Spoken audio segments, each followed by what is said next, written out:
अस्सलामुअलैकुम। Welcome to my YouTube channel AAR pharmacy lectures. आज हम लोग पढ़ेंगे एक्सट्रैक्शन ऑफ प्लांट। प्लांट जैसा कि एक कॉम्प्लेक्स स्ट्रक्चर है, इसमें बहुत से केमिकल कॉन्स्टिट्यूएंट मौजूद होते हैं।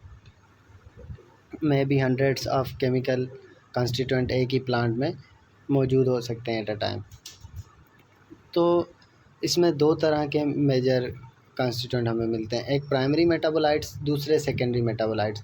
प्राइमरी मेटाबोलाइट्स जो ये अपनी ग्रोथ के लिए इस्तेमाल करते हैं, लाइक कार्बोहाइड्रेट, लिपिड, प्रोटीन्स।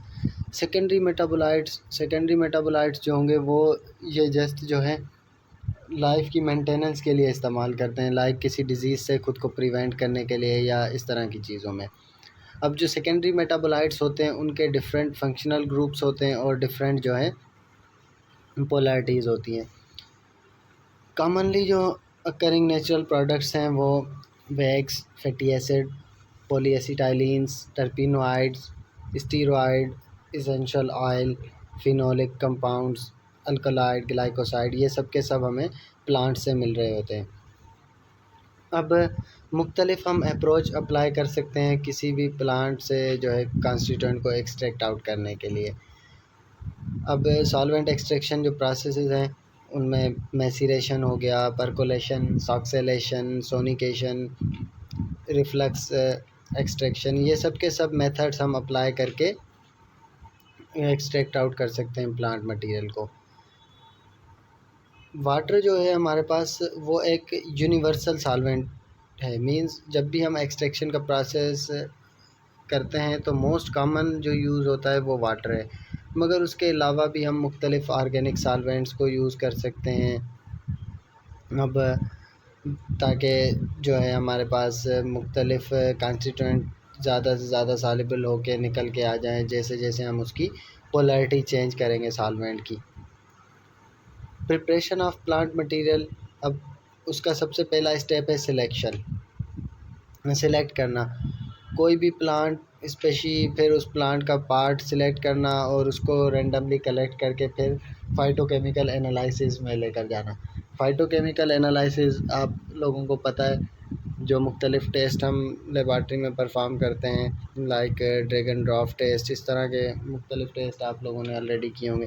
तो ऐसे ही फ़ाइटोकेमिकल एनालिसिस उस प्लांट पे करेंगे जो हमने कलेक्ट किया है। मगर ज़्यादा बेहतर ये है कि टारगेटेड अप्रोच अप्लाई की जाए, मींस रेंडमली हम कोई प्लांट सेलेक्ट कर रहे हैं, उसमें हमें पता ही नहीं है कि कौन से कॉन्स्टिट्यूएंट है, क्या चीज़ है।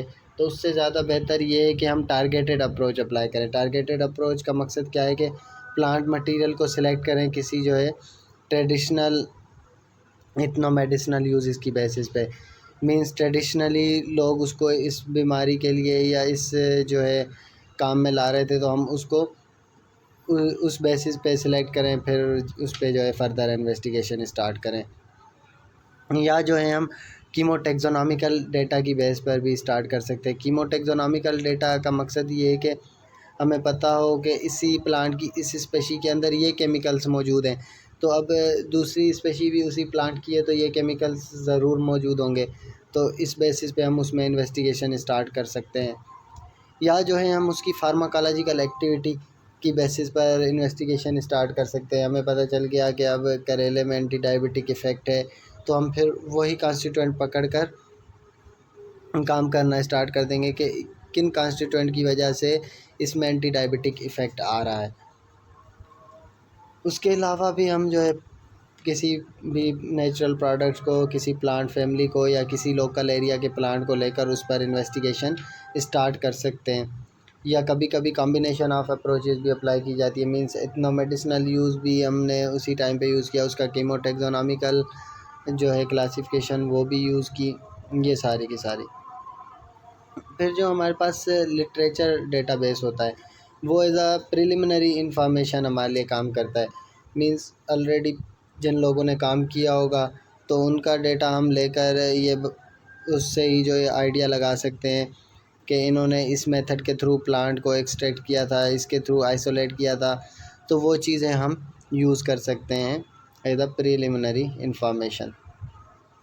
सेकंड हमारे पास है कलेक्शन और आइडेंटिफिकेशन।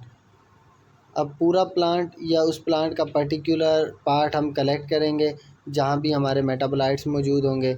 इसीलिए हम जो है या तो एरियल पार्ट जिस तरह स्टेम, लीव्स वगैरह हो गए, या जो है अंडरग्राउंड पार्ट्स, रूट्स वगैरह कलेक्ट कर सकते हैं। मगर ख़ास ख्याल क्या रखना है कि सिर्फ़ हेल्दी हमने प्लांट का पार्ट कलेक्ट करना है, या हेल्दी जो होगा वही हमने कलेक्ट करना है। क्यों? क्योंकि जब भी कंटामिनेशन होगी कोई फंगल ग्रोथ या बैक्टीरियल या वायरल ग्रोथ की वजह से, उसके केमिकल कॉन्स्टिट्यूएंट या जो सेकेंडरी मेटाबोलाइट्स हमें रिक्वायर्ड थे वो चेंज हो सकते हैं। वो चेंज होंगे तो डिज़ायर्ड इफ़ेक्ट नहीं देंगे।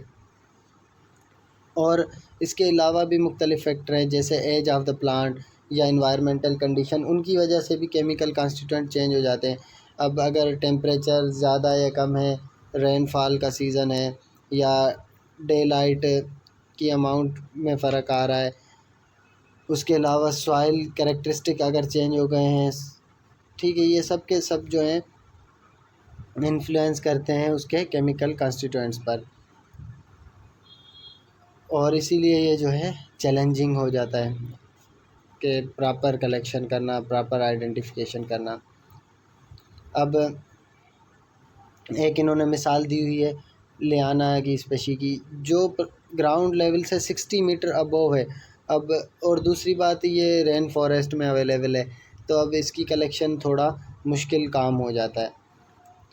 और दूसरा हमने क्या ख्याल रखना है कि जब भी हम कोई प्लांट पे इन्वेस्टिगेशन करें तो ये चीज़ जहन में ज़रूर रखें कि इसकी रिकलेक्शन पॉसिबल है या नहीं, मींस ये रिप्रोड्यूसेबल है या नहीं।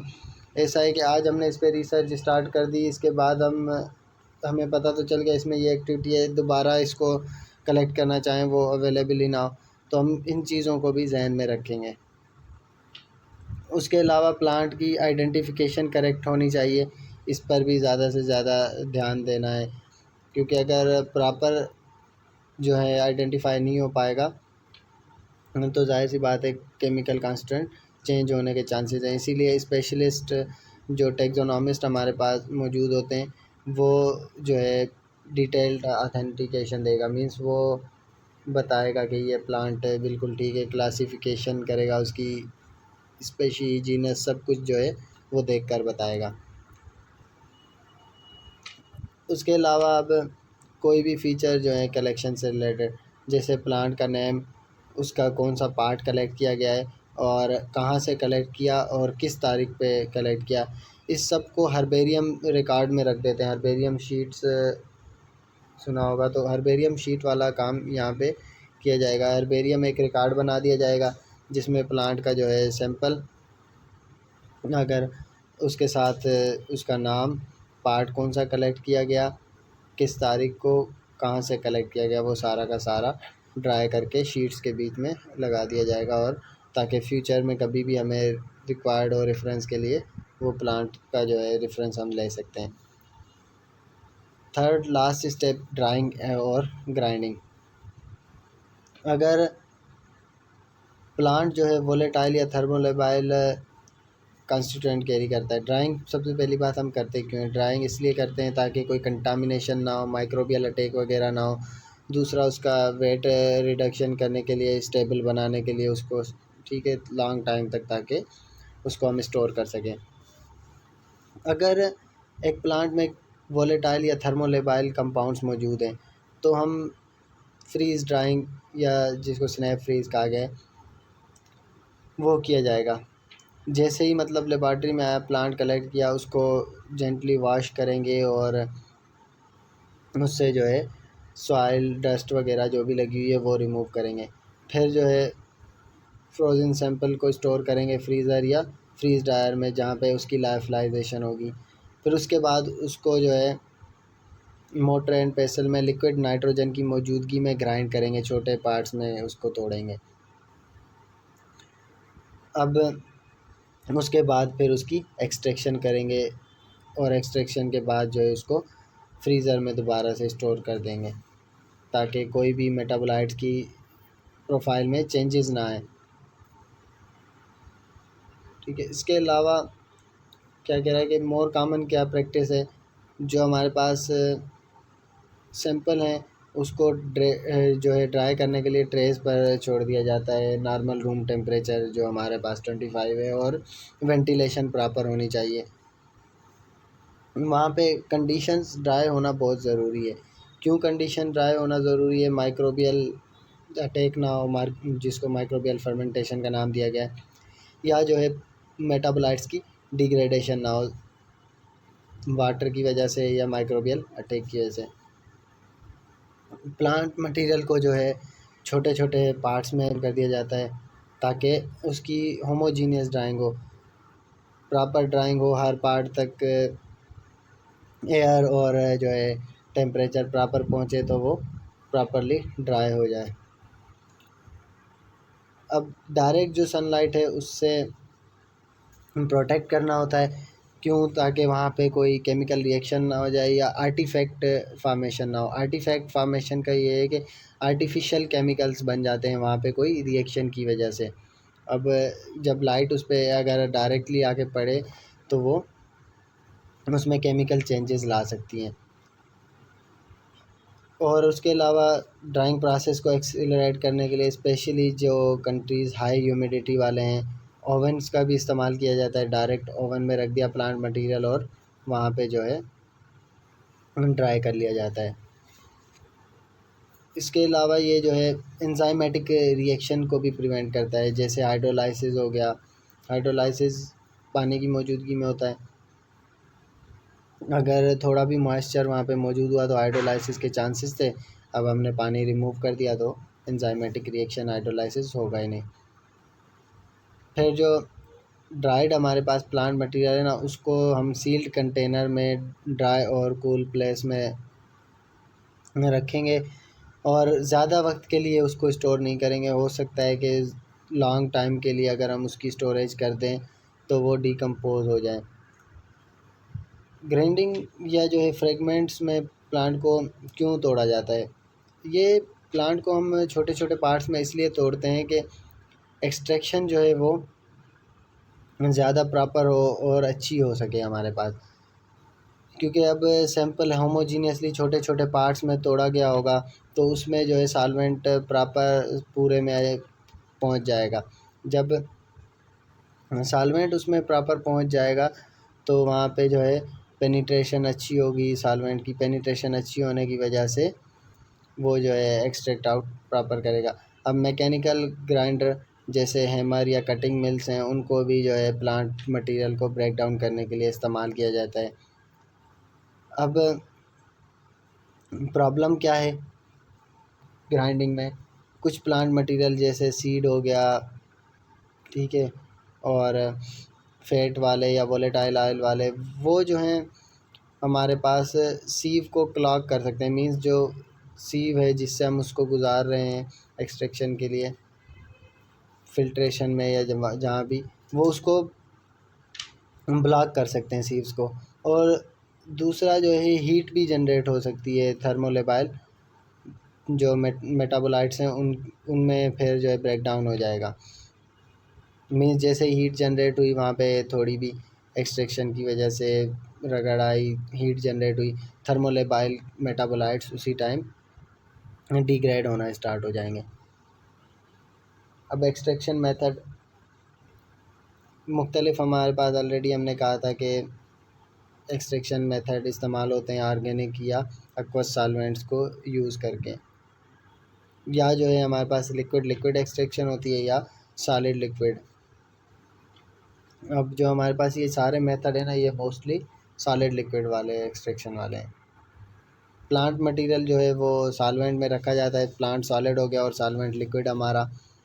फिर जो है उसमें मुख्तलिफ स्टेप होंगे जहाँ पे प्लांट से जो है वो कॉन्स्टिट्यूएंट एक्सट्रैक्ट आउट हो जाएंगे। सबसे पहला हमारे पास मैसीरेशन। मैसीरेशन क्या है? सिंपल सबसे मेथड ये है, वाइडली यूज़ भी है। इसमें हम प्लांट मटेरियल रख देते हैं सॉल्वेंट के अंदर एक क्लोज कंटेनर में रूम टेम्परेचर पे। अब कुछ टाइम के लिए जो है हम उसको छोड़ देते हैं। उसके अलावा ये जो है हमारे पास सूटेबल मेथड है इनिशियली भी और बल्क एक्सट्रैक्शन के लिए भी। मीन्स हमें एक लार्ज अमाउंट में अगर एक्सट्रैक्शन करनी हो उसके लिए भी मैसीरेशन एक सूटेबल मेथड है। और ये जैसे ही सॉल्वेंट में और जो हमारे पास प्लांट मटेरियल है उसमें इक्विलिब्रियम आ जाएगा ना, मींस दोनों में केमिकल कांस्टेंट एक जितने हो जाएंगे, तो फिर वो जो है फर्दर एक्सट्रैक्शन स्टॉप हो जाएगी। मींस मेटाबोलाइट दोनों साइड पे एक जितने जब भी हो जाएंगे। एक्सट्रैक्शन के बाद फिर हम उसका जो रेजिडुअल प्लांट मटेरियल जिसको मार्क कहा जाता है उसको सॉल्वेंट से सेपरेट करेंगे। सिंपली जो है क्लैरिफिकेशन या डिकंटेशन के प्रोसेस के थ्रू उसको अलग आउट कर लिया जाएगा। ठीक है, अलग करने के बाद हम उसको जो है फर्दर यूज़ कर सकते हैं जो हमने एक्सट्रैक्ट बना, या फिर हम सेंट्रीफ्यूगेशन का प्रोसेस भी अप्लाई कर सकते हैं अगर बहुत ही फाइन पाउडर है, क्योंकि वो जो है फ़िल्ट्रेशन के थ्रू सही से निकलेगा नहीं, हो सकता है फ़िल्टर पेपर को ब्लॉक कर दे, तो उसके लिए हम जो है सेंट्रीफ्यूगेशन भी अप्लाई कर सकते हैं। अब एग्जॉस्टिव एक्सट्रैक्शन का मकसद ये होता है कि ज़्यादा से ज़्यादा जो है एक्सट्रैक्ट आउट कर सके कॉन्स्टिट्यूएंट। अब एग्जॉस्टिव एक्सट्रैक्शन के लिए क्या कह रहा है कि सबसे पहले हम इनिशियल मैसीरेशन करेंगे।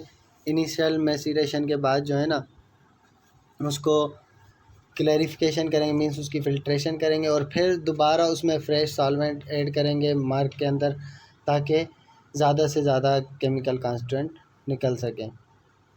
अब इसको करने के बाद हम जितने भी फ़िल्ट्रेट्स मिले, फॉर एग्ज़ाम्पल हमने पहली बार एक्सट्रैक्ट किया वो अलग था, फिर मार्क दोबारा हमने फ्रेश सॉल्वेंट में जो ऐड किया वो हमारे पास फ़िल्ट्रेट अलग बन गया। इसी तरह तीसरी बार किया, जितना भी हमने बनाया उन सबको एक साथ इकट्ठा कर देंगे और फिर जो है हमारा एक्सट्रैक्ट बन जाएगा। अब मेन डिसएडवांटेज क्या है मैसीरेशन का? बहुत टाइम कंज्यूमिंग प्रोसेस है, फ्यू आवर्स से लेके सेवरल वीक्स तक ले सकता है। मींस ये हमें छोड़ना होता है वहाँ पे प्रोसेस मटेरियल प्लेस करने के बाद, फिर ये कितना भी टाइम ले सकता है। सेकंड मेथड हमारे पास अल्ट्रासाउंड असिस्टेड सॉल्वेंट एक्सट्रैक्शन, जिसको हम सोनिकेशन कहते हैं। अब ये भी मैसीरेशन का कह रहा है मॉडिफाइड फॉर्म है। इसमें जो हमारे पास एक्सट्रैक्शन होगी ना वो होगी अल्ट्रासाउंड वेव्स की मदद से। मींस अल्ट्रासाउंड वेव जो है वो फैसिलिटेट करेंगे एक्सट्रैक्शन के प्रोसेस को। प्लांट मटेरियल को जो है वही वायल या बीकर में रखा जाता है सॉल्वेंट के साथ, फिर उसको प्लेस कर दिया जाता है अल्ट्रासोनिक बाथ के अंदर। हम फिर जो है अल्ट्रासाउंड वेव्स जैसे ही रिलीज़ होंगी वो मैकेनिकल स्ट्रेस प्रोड्यूस करेंगे। मैकेनिकल स्ट्रेस की वजह से जो है ना सेल ब्रेक डाउन होना शुरू होंगे, उनमें कैविटीज़ बनेंगी। ठीक है, फिर सेलुलर ब्रेक डाउन की वजह से मेटाबोलाइट्स ज़्यादा से ज़्यादा सॉल्युबलाइज हो जाएंगे उस सॉल्वेंट के अंदर। मींस वो वहाँ से प्लांट से निकल के सॉल्वेंट में आना शुरू हो जाएंगे। इसकी वजह से हमारी एक्सट्रैक्शन बढ़ जाएगी। अब जो एक्सट्रैक्शन की एफिशिएंसी है वो डिपेंड करती है इंस्ट्रूमेंट की फ्रीक्वेंसी, मींस वो कितनी फ्रीक्वेंसी के साथ काम कर रहा है। दूसरा लेंथ और टेम्परेचर सोनिकेशन का, इन सब चीज़ों पे डिपेंड करती है हमारी एफिशिएंसी। अल्ट्रासोनिफिकेशन या जिसे हम सोनिकेशन कहते हैं, ये रेयरली जो है लार्ज स्केल पे अप्लाई किया जाता है। मींस स्मॉल स्केल पे या लेबॉर्ट्री वगैरह में तो हम इसको यूज़ करते हैं। इसके बाद हमारे पास है परकोलेशन। परकोलेशन में जो इक्विपमेंट यूज़ होता है उसको हम कहते हैं परकोलेटर। परकोलेटर इस तरह का इक्विपमेंट होता है जिसमें परफोरेटेड प्लेट लगी हुई होती है। उस प्लेट के ऊपर हम अपना जो है हब या प्लांट मटेरियल प्लेस करते हैं, फिर उसके ऊपर से जो है सॉल्वेंट रन किया जाता है, और पहले कुछ टाइम के लिए हम उसको सोक करके उसी के अंदर छोड़ देते हैं। मींस जो हमारा हब होगा उसको सॉल्वेंट के साथ कुछ टाइम के लिए छोड़ देते हैं। नीचे से उसमें एक वाल लगा हुआ होता है जिसको हम क्लोज़ रखते हैं। फिर जैसे ही हमें डिज़ायर्ड टाइम पूरा हो जाएगा, एक्सट्रैक्शन अब लगता है सफिशिएंट हो गई, फिर फ्रेश ऊपर से सॉल्वेंट ऐड करना स्टार्ट कर देंगे और परकोलेटर जो है उसका वाल्व खोल देंगे ताकि वो एक्सट्रैक्ट हमें आहिस्ता आहिस्ता कलेक्ट होना स्टार्ट हो जाए। तो इसमें यही बता रहा है कि परकोलेशन में पाउडर प्लांट मटेरियल जो है उसको हम इनिशियली सॉल्वेंट के साथ रखते हैं परकोलेटर के अंदर, फिर एडिशनल सॉल्वेंट जो है उसके प्लांट के ऊपर से हम जो प्लांट मटेरियल है उसके ऊपर से ऐड करना स्टार्ट करते हैं। फिर वो स्लोली परकोलेट होना स्टार्ट हो जाएगा ड्रॉप वाइज। परकोलेट होने के बाद फिर हम उसमें जो है हमें कोई एडिशनल फ़िल्ट्रेशन वगैरह रिक्वायर्ड नहीं है। क्यों? क्योंकि जहाँ पे एंड है परकोलेटर का वहाँ पे ऑलरेडी हमारे पास फ़िल्टर लगा हुआ है, तो उसकी वजह से हमें एक्स्ट्रा या एडिशनल फ़िल्ट्रेशन की ज़रूरत नहीं पड़ती। उसके अलावा ये लार्ज स्केल और जो है इनिशियल दोनों पर इस्तेमाल किया जा सकता है परकोलेशन का प्रोसेस। जिस तरह हमने मैसीरेशन में पढ़ा था कि एक बार हम कर रहे हैं तो फिर उसी का मार्क यूज़ करके दूसरी बार भी हम उससे मैसीरेशन कर सकते हैं, 2-3 बार कंटिन्यू कर सकते हैं। तो उसी तरह इसमें भी सक्सेसिव परकोलेशन की जा सकती हैं ताकि ज़्यादा से ज़्यादा प्लांट मटेरियल एग्जॉस्टिवली मींस अच्छे से निकाल लिया जाए। उसमें क्या करेंगे कि बार बार परकोलेटर को जो है फ्रेश सॉल्वेंट से ऐड करेंगे, फ्रेश सॉल्वेंट आ जाएगा, फिर हम उसको निकाल लेंगे, फिर नया फ्रेश सॉल्वेंट, इस तरह ऐड कर करके हम मुख्तलिफ जो है हम बना सकते हैं एक्सट्रैक्ट। फिर उन सब एक्सट्रैक्ट को कंबाइन कर लेंगे। अब परकोलेशन में हमारे पास मुख्तलिफ इश्यूज़ आते हैं जब परकोलेशन का प्रोसेस हम कंटिन्यू कर रहे होते हैं। पहली बात ये कि हम पार्टिकल साइज़ जो हम उसको मटेरियल को ग्राउंड करते हैं, उस ग्राइंडिंग में जो पार्टिकल साइज़ रखी गई होगी उसकी वजह से एक्सट्रैक्ट यील्ड्स पर फ़र्क आएगा। इसीलिए जो फ़ाइन पाउडर होगा या मटेरियल जैसे रेजिन वगैरह हैं या म्यूसिलेजेस वाले प्लांट हैं, वो उस परकोलेटर को क्लॉग कर सकते हैं। मींस जो वहाँ पे हमने पढ़ा था ना फ़िल्टर लगा हुआ है, उसको वो ब्लॉक कर देंगे तो एक्सट्रैक्शन प्रॉपर नहीं हो पाएगी। दूसरी बात, अगर मटेरियल होमोजीनियसली डिस्ट्रीब्यूटेड नहीं है, मतलब टू डेंसली पैक्ड किया हुआ है, बहुत ही टाइट पैकिंग है उसमें जो प्लांट मटेरियल हमने पोर किया है परकोलेटर के अंदर, तो हमारा जो सॉल्वेंट है वो सब एरियाज़ तक प्रॉपरली नहीं पहुंच पाएगा। जब वो प्रॉपरली रन नहीं कर पाएगा तो एक्सट्रैक्शन फिर से सही नहीं होगी। इसके अलावा कांटेक्ट टाइम, जो सॉल्वेंट और प्लांट के बीच में कांटेक्ट टाइम है, इसको हम कहते हैं परकोलेशन रेट, उसकी वजह से भी एक्सट्रैक्शन पे फ़र्क पड़ेगा। दूसरा, सॉल्वेंट का टेम्परेचर। अब सॉल्वेंट का टेम्परेचर भी कम या ज़्यादा होगा तो उससे भी एक्सट्रैक्शन पे फ़र्क पड़ेगा। हायर टेम्परेचर की वजह से जो है एक्सट्रैक्शन बढ़ सकती है क्योंकि वो कॉन्स्टिट्यूएंट को अच्छे से एक्सट्रैक्ट आउट करके लेकर आएगा। जब भी हम थोड़ी हीट प्रोवाइड करते हैं तो एक्सट्रैक्शन अच्छी होती है। मगर जो थर्मोलेबाइल मेटाबोलाइट्स हैं, हीट सेंसिटिव हैं, वो तो वहाँ पे डिग्रेड हो जाएंगे या डिकम्पोज हो जाएंगे। इसके अलावा डिसएडवांटेज क्या है परकोलेशन का? लार्ज वॉल्यूम सॉल्वेंट जो है ना वो हमें रिक्वायर्ड है, सॉल्वेंट हमें बहुत ज़्यादा ऐड करना पड़ रहा है, और दूसरा टाइम कंज्यूमिंग प्रोसेस है फिर से ये। इसके बाद हमारे पास सॉक्सेलेट एक्सट्रैक्शन।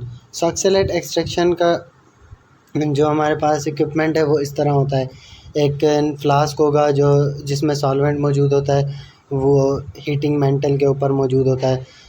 उसके ऊपर हमारे पास एक्सट्रैक्शन चैम्बर मौजूद होता है। एक्सट्रैक्शन चैम्बर में थिम्बल रीजन के ऊपर हम अपना सैंपल प्लेस करते हैं। एक जो है उसके ऊपर कंडेंसर लगा हुआ होगा। जैसे ही सॉल्वेंट यहाँ से वेपर्स की फॉर्म में ऊपर जाएगा, कंडेंसर के थ्रू वापस कंडेंस होके आएगा सैंपल पर, सैंपल से फिर एक्सट्रैक्ट करके साइफन ट्यूब के थ्रू वापस जो है जाके उसी हमारे पास सॉल्वेंट में ऐड हो जाता है। तो सॉक्सेलेट एक्सट्रैक्शन वाइडली यूज़ मेथड है एक्सट्रैक्शन का, क्योंकि ये कन्वीनियंस है। उसके अलावा ये इनिशियल और बल्क दोनों एक्सट्रैक्शन के लिए यूज़ किया जा सकता है। प्लांट पाउडर मटेरियल जो है वो थिम्बल रीजन में प्लेस किया जाता है एक्सट्रैक्शन चैम्बर के, वो ऑलरेडी मैंने आप लोगों को मेंशन किया। फिर उसके बाद हम जो है उसको कलेक्टिंग फ्लास्क और रिफ्लक्स कंडेंसर से दोनों तरफ से अटैच किया हुआ होता है। उसमें एक फ्लास्क भी होगा नीचे से और ऊपर की तरफ कंडेंसर लगा हुआ होगा। फिर जो सॉल्वेंट है हमारा वो उस फ्लास्क के अंदर मौजूद होगा जिसको हीट करते हैं हम। जब हमारे पास सॉल्वेंट जो है वो थिम्बल रीजन में जाएगा जैसे जैसे, तो वहाँ पे कलेक्ट होने के बाद फिर वो साइफन ट्यूब के थ्रू बाहर वापस जो है उसी फ्लास्क की तरफ आके कलेक्ट होना स्टार्ट हो जाएगा। सॉक्सेलेट एक्सट्रैक्शन का मेन एडवांटेज क्या है ये कंटिन्यूस प्रोसेस है। जैसे ही सॉल्वेंट सेचुरेट होगा फिर जो है वो दोबारा फ्लास्क में खाली हो जाएगा, फिर नया फ्रेश सॉल्वेंट जाएगा, क्योंकि जो हमारे पास प्लांट मटेरियल था वो तो आके नीचे फ्लास्क में इकट्ठा हुआ, मगर वहाँ से जब हीट मिलके सॉल्वेंट जा रहा है तो सॉल्वेंट अकेला दोबारा जाएगा, वो प्लांट मटेरियल जो एक्सट्रैक्ट करके लाया होगा वो वहीं फ्लास्क में छोड़ के जाएगा। ठीक है, तो वो जाके वहाँ से फिर एक्सट्रैक्ट करके लाएगा थिम्बल रीजन से।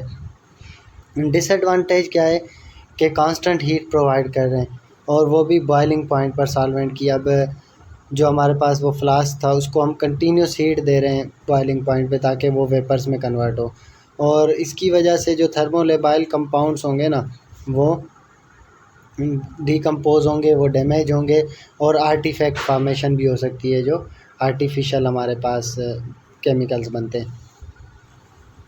इसके अलावा extraction under reflux and steam distillation. अब एक्सट्रैक्शन अंडर रिफ्लक्स में क्या होगा, प्लांट मटेरियल जो है वो सॉल्वेंट में रखा जाएगा राउंड बॉटम फ्लास्क में, फिर उसको एक कंडेंसर से कनेक्ट कर दिया जाएगा। सॉल्वेंट को हीट करेंगे जब तक वो अपनी बॉइलिंग पॉइंट पे पहुँचे। जैसे जैसे वेपर जाएंगे तो सॉल्वेंट को जो है रिसाइकिल किया जाएगा फ्लास्क में। और स्टीम डिस्टिलेशन सिमिलर प्रोसेस है, ये भी जो है हमारे पास कॉमनली अप्लाई किया जाता है इसेंशियल ऑयल्स की जो हम कलेक्शन करते हैं। मींस डिस्टिलेशन का जो स्टीम डिस्टिलेशन का प्रोसेस है वो इसेंशियल ऑयल्स की कलेक्शन के लिए या एक्सट्रैक्शन के लिए हमारे पास इस्तेमाल किया जाता है। प्लांट जो है ड्राइड या कवर जो भी होगा फ्रेश, उसको हम कवर्ड करेंगे पानी के अंदर, फ्लास्क के अंदर, और उसको फिर हम कंडेंसर से कनेक्ट कर देंगे। हीटिंग की वजह से जो है वेपर्स बनेंगे और उनको हम फिर कंडेंस करेंगे वापस, और जो डिस्टिलेट है हमारा वो सेपरेट हो जाएगा 2 लेयर्स के अंदर। फिर जो है उसको हम कलेक्ट करेंगे ग्रेजुएटेड ट्यूब के अंदर, जो कंडेंसर के साथ कनेक्टेड की गई है। एक्वस फेज़ जो है वो वापस फ्लास्क में आ जाएगा, वोलेटाइल आयल वाला फेज़ अलग हो जाएगा। मींस वहाँ से जब वो वेपर्स गए ना, उस वेपर्स में से दोनों जो हैं उनका टेम्परेचर अलग अलग होगा, तो वो हमारे पास जो मींस वोलेटाइल कंपोनेंट्स होंगे वो अलग हम जो है कलेक्ट कर लेंगे, और जो स्टीम या वाटर वापस आ रहा होगा उसको हम अलग से कलेक्ट कर लेंगे। फिर ऑप्टिमम एक्सट्रैक्शन कंडीशन जो है, हमें डिस्टिलेशन रेट वगैरह ये सब कुछ पहले ही पता होना चाहिए मटेरियल की नेचर के हिसाब से। अब मेन डिसएडवांटेज फिर से इसमें सेम है, जो थर्मोलेबाइल कंपोनेंट्स हैं वो हीट की वजह से डिग्रेड हो सकते हैं, डिग्रेड होने के चांसेस हैं। अब एक आइडियल एक्सट्रैक्शन मेथड किस तरह सेलेक्ट किया जाए। आइडियल एक्सट्रैक्शन प्रोसेस एग्जॉस्टिव होना चाहिए, मीन्स जितना ज़्यादा से ज़्यादा मेटाबोलाइट्स वो एक्सट्रैक्ट आउट कर सके वो हमारे लिए सूटेबल है। उसके अलावा फास्ट होना चाहिए, सिंपल होना चाहिए, रिप्रोड्यूसेबल होना चाहिए, मींस उसको हम रिपीटेडली कर सकें परफॉर्म सेम एक्सट्रैक्शन प्रोसेस को। अब जो एक्सट्रैक्शन प्रोसेस है ना वो डिपेंड करता है हमारे काम पे। उसके अलावा मेटाबोलाइट हमें पता होंगे तो हम उसके हिसाब से बता देंगे कि ये इस प्रोसेस के थ्रू एक्सट्रैक्ट आउट होंगे। अगर कोई प्लांट मटेरियल हम इतना बॉटनिकल पॉइंट ऑफ व्यू से ले रहे हैं तो हम वही एक्सट्रैक्शन मेथड यूज़ करेंगे जो ट्रेडिशनली वो लोग यूज़ करते होंगे। कि उन्होंने बताया कि हम जो है मैसीरेशन का प्रोसेस यूज़ करते हैं, वो आपको ऐसे बताएंगे हम प्लांट को रख के छोड़ देते हैं और इससे जो है एक्सट्रैक्ट बनता है वो यूज़ करते हैं। तो आप अंदाज़ा लगा लेंगे ये मैसीरेशन का प्रोसेस है, तो आप वही ट्रेडिशनली जो है यूज़ करें, ताकि बायो एक्टिव मेटाबोलाइट्स मीन जो हमारे पास एक्टिव मेटाबोलाइट्स हैं वो ज़्यादा से ज़्यादा निकलें। ट्रेडिशनल मेथड जो हैं वो रिलाई करते हैं मोस्टली कोल्ड या हॉट वाटर पे। उसके अलावा अल्कोहलिक या जो है एक्वस अल्कोहलिक मिक्सचर यूज़ किए जाते हैं। ठीक है, और एक्सटर्नली या इंटरनली जैसे टीज़ हैं, इन्फ्यूजन डिकॉक्शन वगैरह बनाने के लिए, इन सब के लिए ये सब ही यूज़ होते हैं। मींस कोल्ड हॉट वाटर या अल्कोहलिक जो है वो यूज़ होगा सॉल्वेंट, या जो है एक्वस अल्कोहलिक सॉल्वेंट यूज़ होगा। बॉइलिंग सॉल्वेंट को जो है हम पोर कर सकते हैं प्लांट मटेरियल में, या जो है प्लांट को हम बॉयलिंग सॉल्वेंट के अंदर रख सकते हैं। अब दो अलग अलग चीज़ हो गए। अगर सॉल्वेंट को बॉयल करने के बाद हमने उसको ऐड किया प्लांट मटेरियल के अंदर तो ये हो गया इन्फ्यूजन, और अगर हम प्लांट को इमर्स करें बॉयलिंग सॉल्वेंट के अंदर तो ये हो गया डिकॉक्शन।